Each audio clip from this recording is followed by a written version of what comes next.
No, that was as bad of a defeat as you could have, right? Credit to Coach Kelly, his staff, their players. They came out better prepared.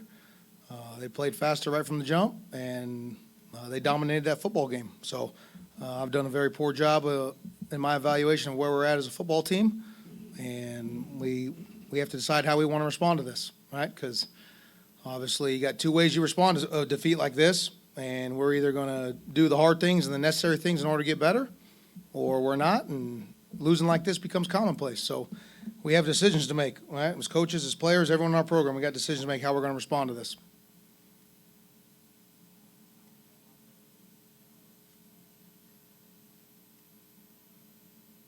Obviously, a tough afternoon for Will Rogers. What do you think kind of went into some of the offensive struggles and some of the struggles he had in the passing attack? Yeah, well, I mean, I know he missed some throws that he needs to be able to complete if they're there. Obviously, he was not getting a whole lot of help in protection, right? And so we did not hold up to their pass rush very well. I think early on, there's too many guys getting through. It's one thing if you win the one-on-one, obviously, on the backside of the protection, but you should not be giving up pressures into the slide or anything like that. And so we'll have to watch the tape and see exactly what those issues are, but it's not very fun playing quarterback when you got a pocket collapsing on you. And obviously, maybe that affected him a little bit from a mental standpoint, because then a few balls came out and he just missed them. And so when you got now throws that are there, you got to be able to make them. And obviously, when they play tight coverage and get a pass rush, you got to be able to hold up in the pass rush. Zach, I didn't know if you had noticed some of the student section chanting "We want Mike" chants. I don't know if you said anything to Will regarding those and any kind of advice to him any longer if you did. No, we're not spending our time paying attention to the chants coming out of the student section, right?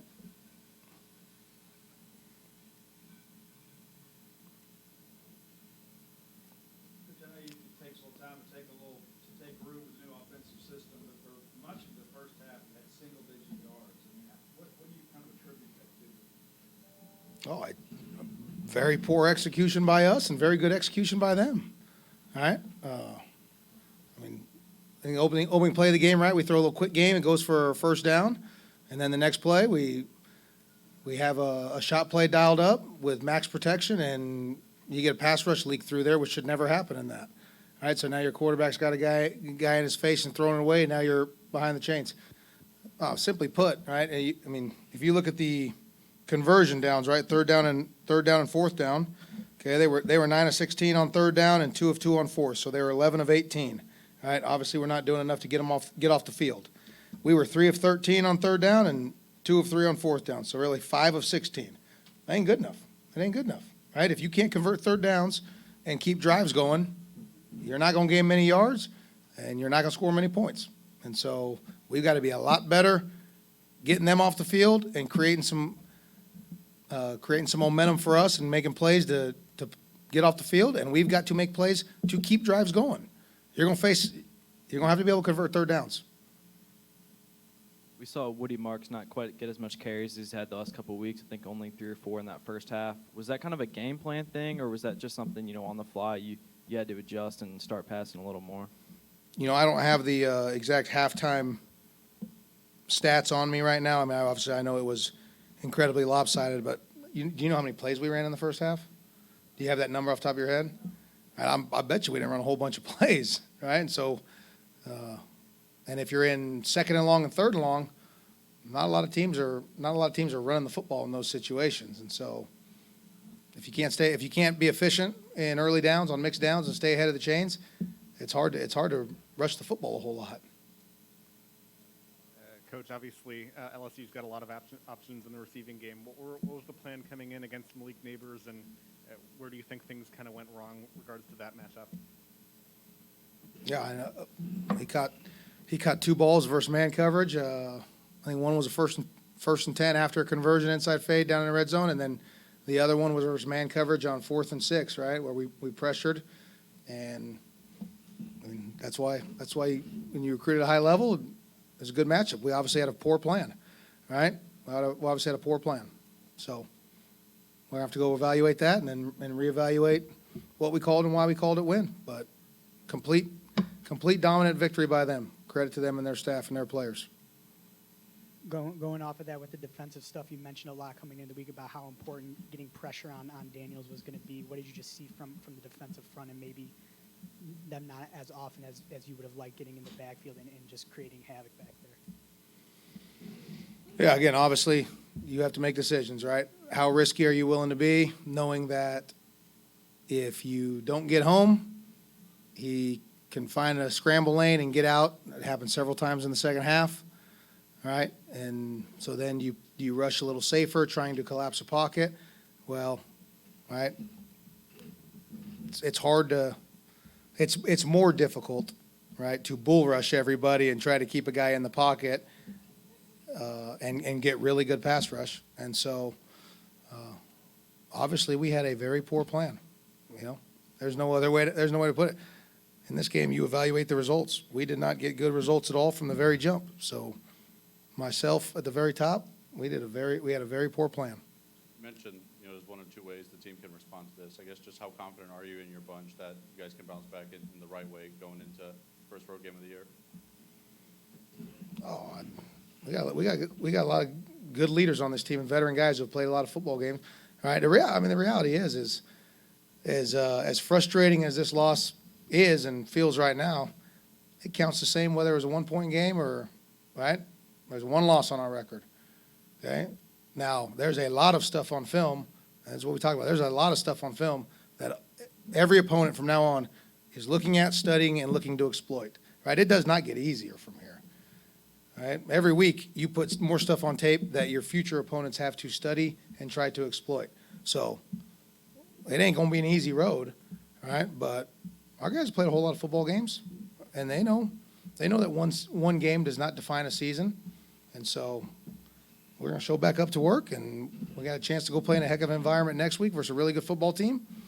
And I expect to have a team who shows up, fired up, excited to play, and hopefully executes a lot better than we did today, because we got to give them a lot better plan to execute too. Anything else?